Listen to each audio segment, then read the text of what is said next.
Di dunia ini kita bisa berpisah dengan orang yang kita cintai. Orang tua kita meninggal, anak kita meninggal, pasangan hidup kita meninggal, sahabat kita meninggal, bahkan seluruh lingkungan kita meninggal. Itu bisa terjadi. Tetapi prosesi mati itu akan membawa orang-orang yang sudah meninggal kepada kehidupan abadi, dan kita pun akan menyusul. Di sana tidak akan ada perpisahan selamanya. Asal tiketnya sama, yaitu iman dan amal saleh. Kalau di dunia ini, pada saat melalui proses kematian, tiketnya berbeda. Yang satu beriman dan beramal soleh, yang satu justru berbuat kemaksiatan dan kufur, maka mereka akan berpisah. Karena di akhirat cuma ada dua. Surga tempat kenikmatan abadi bagi yang patuh dan beriman, atau neraka tempat abadi bagi orang yang kafir. Tapi selama Anda berstatus muslim sama muslim, maka dipastikan Anda akan ketemu di surga nantinya. Ya. Kalau misalnya ada seorang muslim memiliki banyak dosa, tidak sempat bertobat sebelum meninggal, selama dia meninggal dalam keadaan Islam, dia tidak membatalkan keislamannya, maka dia akan masuk ke dalam neraka, dibersihkan dulu dosanya, kemudian dia akan masuk ke dalam surga. Intinya kita akan ketemu di sana. Bahkan ada hadis Nabi SAW yang berbunyi, tidak ada yang meninggal dalam kondisi bayi kecil, atau meninggal dalam kondisi sangat tua, kecuali nanti akan dibangkitkan dengan umur 33 tahun. Di sana nggak ada lagi masa tua, tidak ada lagi masa anak-anak, nggak ada lagi kematian, nggak ada lagi sakit. Di surga semuanya kehidupan abadi dan kenikmatan. Dan kita semua menuju ke sana. Jadi kalau kita fahami poin ini, tidak perlu ada kesedihan berlebihan dalam masalah wafatnya orang yang kita cintai. Karena mereka sedang menuju kepada Tuhannya dan mendahului kita. Tinggal bagaimana kita yang masih hidup ini menjadikan sebagai bahan muhasabah buat diri kita, agar kita ini ya, pada saat meninggal membawa yang terbaik. Sebagaimana yang kita jelaskan, kiat-kiat terbaik menghadapi alam kubur itu sendiri. Awal alam daripada akhirat. Dan juga kita bagaimana menambah amal-amal saleh buat kerabat dan orang yang kita cintai yang sudah meninggal. Dengan sedekah, dengan memperbanyak istighfar, dan seterusnya. Allah menyebutkan dalam banyak Al-Quran, ayat Al-Quran tentang masalah kematian. Pasti terjadi. Gak mungkin kita luput dari itu. Mau Anda muda, mau Anda tua, mau Anda sehat, mau Anda sakit, mau Anda miskin, mau Anda kaya, mau Anda sudah selesaikan misi dan visi kehidupan Anda dari proyek misalnya bisnis atau jenjang pendidikan atau apa saja, atau Anda belum selesaikan, tetap akan meninggal pada saat ajal datang. Coba kita renungi sama-sama ayat-ayat yang akan saya sebutkan ini. Yang pertama dalam surah Ar-Rahman ayat 26 sampai 27. Di situ Allah SWT tekankan semua akan meninggal dunia. Ya. Yang bunyinya, A'udzubillahi minasyaitonirrajim. Kullu man 'alaiha fan. Semua yang ada di bumi ini akan binasa. Ayat 26. Ayat 27-nya, wa yabqa wajhu rabbika dzul jalali wal ikram. Dan akan tertinggal hanya wajah Tuhanmu yang memiliki kebesaran dan kemuliaan. Itu yang akan tetap kekal. Jadi tidak ada manusia yang akan hidup abadi, nggak ada. Di dunia ini nggak ada. Pasti akan meninggal dunia. Cuma siapa yang mendahului yang lainnya. Cuma sebagaimana saya bahasakan tadi ya, kematian bagi seorang mukmin adalah kebahagiaan, bukan penderitaan. Justru dia akan menuju kepada kehidupan abadi. Ibaratnya kita sedang antri sekarang untuk terbang menggunakan pesawat misalnya. Jasa penerbangan, hanya ada yang berangkat lebih dulu, jamnya, ada yang menyusul setelahnya. Ada yang beda hari, ada yang beda pekan, ada yang beda bulan, ada yang beda tahun, tapi semuanya akan menuju ke sana. Dalam surah Al-Mulk, ini dalil yang kedua, ayat 2-nya Allah mengatakan, A'udzubillahi minasyaitonirrajim. Alladzi khalaqal mauta wal hayata liyabluwakum ayyukum ahsanu amala wa huwal azizul ghafur. Yang telah menciptakan mati dan hidup. Allah menciptakan yang mati dan hidup untuk menguji, atau Allah menciptakan kematian dan kehidupan untuk menguji kalian. Siapa di antara kalian yang baik amalnya, dan dia maha perkasa lagi maha pengampun. Allah sebutkan memang Allah ciptakan hidup dan Allah ciptakan mati. Jadi sebagaimana Anda rasakan hidup sekarang, Anda akan rasakan mati. Di dunia ini begitu. Sebagaimana Anda lapar, Anda akan kenyang. Sebagaimana Anda muda, Anda akan tua. Sebagaimana Anda sehat, Anda akan sakit. Itu sunnatullah. Sistem yang sudah Allah buat. Kemudian dalam surah Al-Anbiya ayat 34 sampai 35 juga Allah pastikan. Al-Anbiya ayat 34 sampai 35. A'udzubillahi minasyaitonirrajim. Wa ma ja'alna li basharin min qablikal khuld afa in mitta fahumul khalidun. Kami tidak pernah menjadikan hidup abadi bagi seseorang manusia sebelum engkau, hai Muhammad. Jadi Nabi Muhammad SAW pun manusia terbaik mati. Dan Allah sudah mengatakan, sebelum kau, hai Muhammad, tidak pernah ada orang yang kami tinggalkan untuk hidup abadi. Maka jika engkau wafat, apakah mereka akan kekal? Lalu ayat selanjutnya Allah mengatakan, kullu nafsin dha'iqatul maut wa nabluukum bisyarri wal khairi fitnah wa ilaina turja'un. Setiap yang bernyawa pasti akan merasakan kematian. Kami akan menguji kamu dengan keburukan dan kebaikan sebagai cobaan.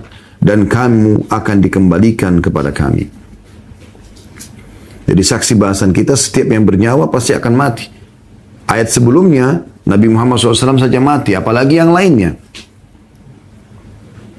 Itu yang ketiga. Yang keempat dalilnya, surah As-Sajdah ayat 11. Allah Subhanahu wa taala berfirman, As-Sajdah ayat 11, A'udzu billahi minasyaitonir rajim. Qul yatawaffakum malakul maut alladhi wukila bikum thumma ila rabbikum turja'un. Katakan, hai Muhammad, malaikat maut yang diserahkan untuk mencabut nyawamu akan mematikan kamu, kemudian kepada Tuhanmu kamu akan dikembalikan. Pasti akan ada malaikat maut yang akan mewafatkan kita. Kemudian surah Qaf, dalil kelima, ayat 19. Allah Subhanahu wa taala juga berfirman tentang kematian akan terjadi, dan mau nggak mau itu akan terjadi. Cuman saja saya katakan tadi, sekali lagi, orang beriman, orang muslim tidak perlu khawatir dengan kematian. Tidak ada sesuatu yang perlu dia khawatirkan, karena dia sedang menuju kepada kehidupan abadi. Justru dia akan mendapatkan apa yang selama ini dia lakukan dari kebaikan-kebaikan, balasannya. Ya. Makanya sebagian salafus salih itu, kalau ada di antara mereka yang mau wafat, mau meninggal, maka teman-temannya pada datang mengatakan, selamat, berita gembira buat kamu, selamat. Ya. Kok dikatakan orang mau meninggal selamat, berita gembira? Lalu mereka mengatakan, karena sebentar lagi kau akan bertemu dengan Allah, kau akan bertemu dengan Rasulullah SAW, kau akan menerima hasil balasan dari kebaikan-kebaikan yang selama ini kau lakukan. Itu prinsip dasar orang beriman. Kita kembali kepada dalil Al-Quran. Dalil kelima surah Qaf ayat 19. A'udzu billahi minasyaitonir rajim wa ja'at sakratul maut bil haqqi dzalika ma kunta minhu tahid. Dan datanglah sakaratil maut atau proses pencabutan ruh itu dengan sebenar-benarnya, dan itu ya, itulah yang dahulu hendak kamu hindari. Jadi orang yang belum faham tentang konsep agama yang tadi kita sampaikan, kalau kematian adalah justru pintu kebaikan untuk dia menuju kepada kehidupan abadi, dan setiap muslim ya merindukan kematian karena dia akan menuju kepada kehidupan abadi, dia akan menerima balasan-balasannya, tentu dia akan ketakutan dengan kematian. Tapi kalau orang fahami seperti yang kami sampaikan tadi, maka kita akan persis seperti seorang sahabat Nabi yang bernama Bilal radhiyallahu anhu. Beliau pada saat ditanya tentang kematian, beliau mengatakan marhaban bil maut, selamat datang kematian itu. Dalil yang keenam, Al-Imran 145 yang bunyinya a'udzubillahi minasyaitonir rajim. Wa ma kana li nafsin an tamuta illa bi idnillahi kitaban muajjala wa man yurid thawabad dunya nu'tihi minha wa man yurid thawabal akhirati nu'tihi minha wa sanajziz syakirin. Setiap yang bernyawa tidak akan mati kecuali dengan izin Allah. Artinya mereka akan meninggal dunia. Sebagai ketetapan yang telah ditentukan waktunya. Artinya tidak akan mati sampai ajalnya datang yang sudah Allah tentukan. Barang sampai menghendaki pahala dunia, maksudnya balasan dunia, tidak mau berpikir akhirat, maka kami akan berikan dunia itu. Dan barang siapa yang menghendaki pahala akhirat, mau dapat masuk surga sehingga selama dunia patuh pada Allah, mengerjakan apa yang Allah perintahkan dari wajib dan sunnah, menikmati yang halal dan meninggalkan apa yang Allah haramkan, maka kami akan memberikan balasan kepada orang-orang yang bersyukur. Artinya orang yang patuh tadi. Saksi bahasan kita jelas di sini.